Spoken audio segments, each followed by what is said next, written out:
Okay, guys, here's one of my favorite ways to get some increased mobility in your wrist. This is a standard quadruped rocking position.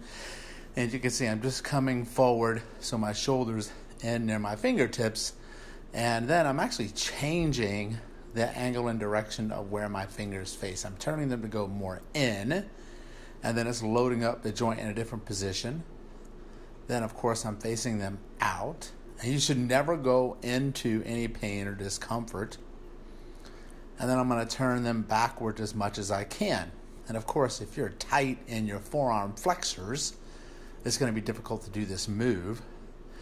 But then we're going to move into individual ones to reverse the position of the wrist. So we're going to actually turn it palm up. The fingers go in and you're going to lean towards your fingers. So you're going to load up the wrist in a different way. Then point the fingers back to you and sit towards your heels. So you want to make sure you don't put all the weight on that one wrist. You're going to distribute out. This is going to be the toughest one.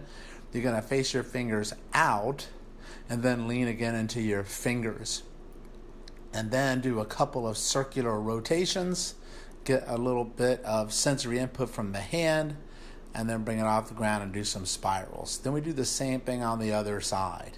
So I found when I teach this in my workshops, people really like it, and because when they get into quadruped, a lot of times the wrists become uncomfortable.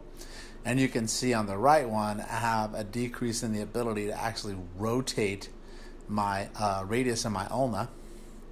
And then I'm going to lean into it that way.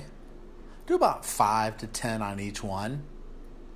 Then I face and come around. Good. Circumduction.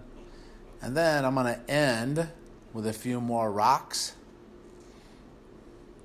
And then I end with a couple of fist pounds because then I want to be able to absorb force through the new range of motion that I established in there.